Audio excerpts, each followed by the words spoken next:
नमस्कार, आप देख रहे हैं बिस्तक की स्पेशल रिपोर्ट। मैं हूं रजत देवगन। आपको याद होगा हाल फिलहाल में मॉर्गन स्टैनली की एक रिपोर्ट आई थी स्विगी के ऊपर। स्विगी का शेयर बहुत तगड़ा दौड़ा था और अब मॉर्गन स्टैनली के रडार पर है इटर्नल, जोमैटो। जी हां, जोमैटो का स्टॉक बहुत तगड़े तरीके से भागा है, तो मॉर्गन स्टैनली पीछे पड़ गया है क्विक सर्विस रेस्टोरेंट से जुड़ी हुई कंपनियों के, और उसमें दो कंपनियां तगड़ी हैं। वो मानते हैं इटर्नल और स्विगी, दोनों में ही तगड़ी रफ्तार देखने को मिल सकती है। अब क्या कुछ इंपॉर्टेंट डेटा पॉइंट्स हाईलाइट किए गए हैं इस रिपोर्ट में, शुरू से आखिर तक की वीडियो जरूर देखिएगा। हम एक एक पॉइंट को आपके सामने रखने की कोशिश करेंगे। तो सबसे पहले तो जोमैटो आज के सत्र में जोरदार तेजी, लगभग 6% ऊपर 260 का लेवल टच कर गया।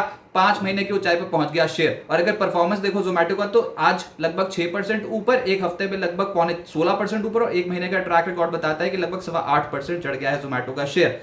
अब मामला क्या है, देखिए 28 मार्च 2025 को जोमैटो इटर्नल निफ्टी का हिस्सा बना था, और निफ्टी का हिस्सा बनता है तो फिर पैसिव इनफ्लो, फंड इनफ्लो बढ़ने के चांसेस भी बढ़ जाते हैं। तो एक्सपेक्टेशन ये थी कि इसमें लगभग 602 मिलियन यूएस डॉलर के पैसिव इनफ्लो की उम्मीद थी, और 28 मार्च 2025 से लेकर अब तक लगभग 29% चढ़ा है इटर्नल का स्टॉक। हाल में एक ब्लॉक डील भी हुई थी जिसमें बीएनपी पारिवास ने 1489 करोड़ रुपए के शेयर खरीदे थे। लगभग 6.24 करोड़ रुपीस के शेयर 238 रुपए 25 पैसे के औसत भाव पे खरीदे गए थे। हालांकि इसमें से 1.9 लाख शेयर्स उन्होंने बेचे भी थे, लेकिन ओवरऑल नेट पोजीशन उनकी बहुत पॉजिटिव थी, और इसके कारण स्टॉक में एकदम से थ्रस्ट आना शुरू हुआ।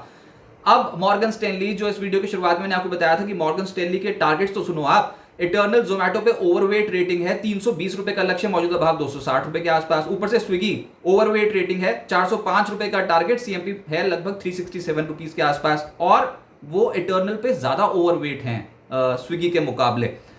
मॉर्गन स्टैनली का अनुमान है कि 2030 तक भारत की जो क्विक कॉमर्स मार्केट है उसका साइज लगभग 57 बिलियन यूएस डॉलर्स होगा, और यह अनुमान बढ़ा दिया गया है। पहले वो लेकर चल रहे थे कि देश में क्विक सर्विस रेस्टोरेंट वाली जो मार्केट है उसका अनुमान 42 बिलियन यूएस डॉलर का था, उसको बढ़ाकर उन्होंने 57 बिलियन यूएस डॉलर्स का कर दिया।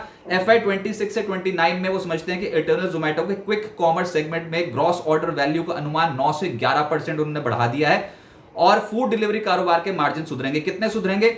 एक्सपेक्टेशंस देखिए आप, FY 26 एक्सपेक्टेशन है 4.8% के मार्जिन रहेंगे फूड डिलीवरी कारोबार में, और FY 28 एक्सपेक्टेशन है कि 6% के मार्जिन पहुंच जाएंगे। इसी के कारण एकदम से ये जो स्टॉक है लाइमलाइट में आ रहा है। मार्जिन इंप्रूव हो रहे हैं कंपनी के, तो मतलब बढ़िया।